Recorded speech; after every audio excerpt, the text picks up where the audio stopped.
Hello everyone! For today's video, magugulay tayo ng santol.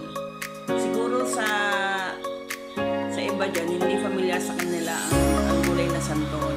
Siyempre, since taga-Bicol kami, lahat ng pwedeng lagyan ng gata, ng yun, siyempre tinatry namin, diba? Yan, eto nga, gulay na santol. Papakita ko sa inyo kung paano pag-prepare niyan and then pagluto niya. Siyempre at first, babalatan muna yung buong santol, siyempre. Yan, tapos ibababad sa tubig para hindi siya mangitim. Yan.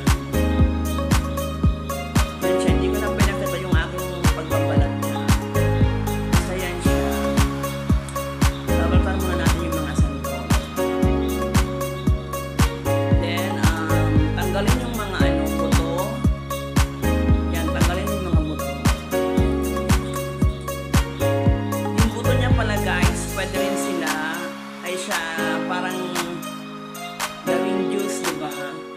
Lagay lang ng tubig tapos asuka, tapos yung buto. Para hindi sayang, diba? Pwede nyo rin siyang sipsipin muna bago itapon, diba? Yeah. 30 pieces lang yan na santol na na ginawa. Ginawa ko dun sa amin, sa puno. Ayan.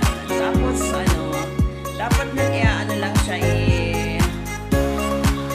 diba yung parang kinukudkod sa nyo, yung parang kumukudkod ka lang ng nyo, dapat yung kinukudkod parang so para to make it easier, diba?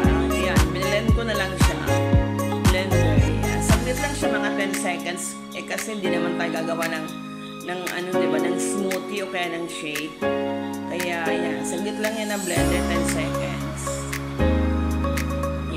After nang i-blender, syempre natin siya. I-drain. Yan, i-drain siya. And then, after i-drain, yan, pigain para to remove excess water.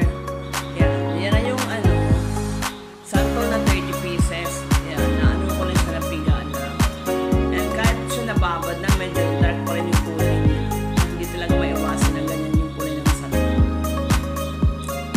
Yan. Next step, syempre, magugulay na tayo. Yan yung mga ingredients. Bagoong, bawang,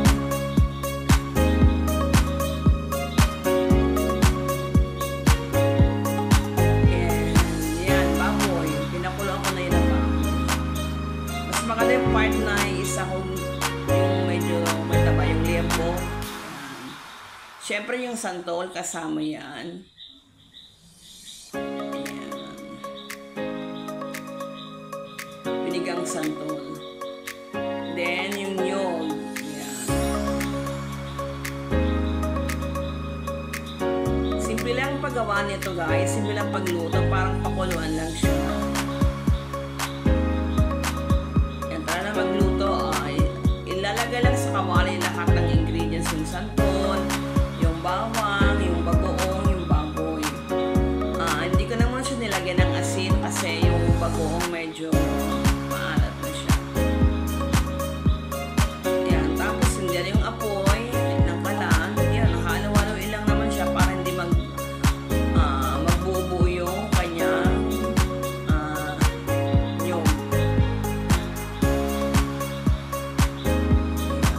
shoutout pala sa mga viewers itong aking video and thank you sa support. White friends from all over the globe, thank you. And sa mga magre-replay nito, yeah, salamat din po. Salamat sa support. Saglit lang ang pagluto niya, ganyan-ganyan lang siya. Parang pakuluan lang siya. Hinahalo-halo ko siya kasi para hindi nga bumuo yung gata, and then meron pang siya mga buong santol kasi nga diba piniga ko siya, kaya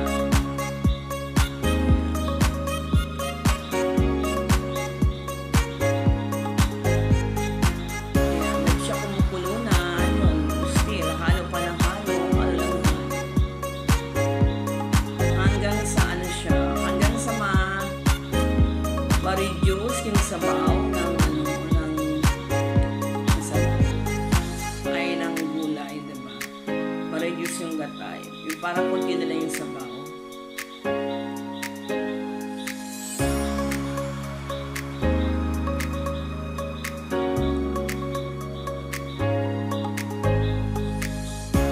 Masarap sana yan, may sili, kaso walang walang available na sili. Hindi ko nalagyan. So, ay walang makuha. Kaya yan, walang sili.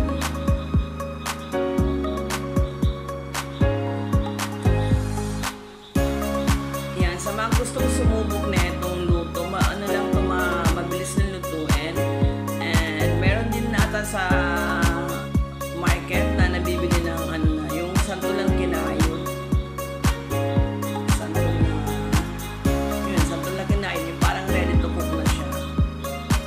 Siyempre, mas maganda yung kung ikaw ang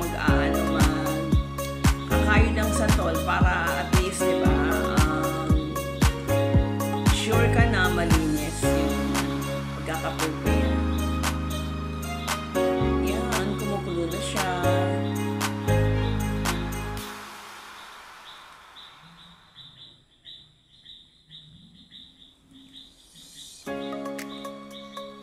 Pakulo lang, pakulo.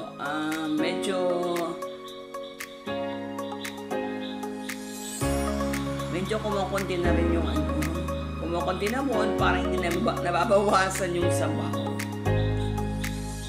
Yan, basta pag lang niya, pag gulay, di ba, simple lang, parang lang siya. Papakuluan lang hanggang sa kumunti yung sabaw. Pag naman yung dry na dry, kasi yun, pangit na yun, parang wala nang pangit na. Mas maganda pa rin yung medyo may small ng konti.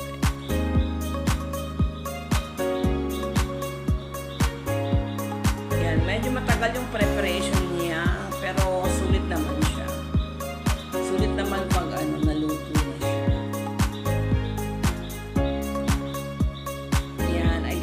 Shoutout puli sa mga viewers itong video and sa mga magre-replay. Shoutout po sa inyong lahat.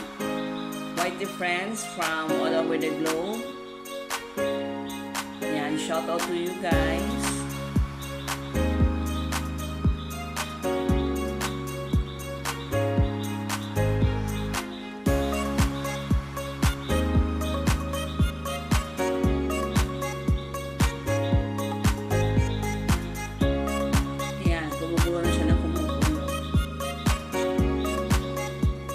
Minsan pag ganitong matagal na pakuluan sa kahoy ko to sa labas, niluluto ka. So, ngayon kasi parang ang init-init, tapos ang init pa ng kahoy. Kaya, sa stove ako nagluto. Yan, malapit na siya maluto kasi kunti na lang yung sabaw niya. Hindi ko na siya nilagyan ng asin kasi yun nga, mayroon na siyang bagoong. Yung kaninang tinignan ko siya, yung kaninang tinikman ko siya, pero parang tama na yung kanyang alat. So, yeah. Hindi ko siya nilagyan ng asin. Yan, medyo tuyo na siya. Ay naku guys, kung naaamoy nyo lang yan, sobrang bango niyan. Sobrang bango pa. Parang matatakam ka sa amoy.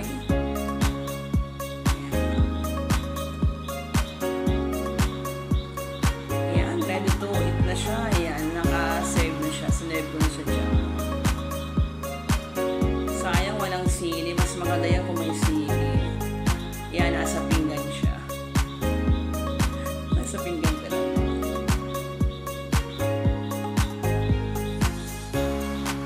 Yan, itry nyo rin to sa inyo, just in case kakuha kayo ng santol sa palengke.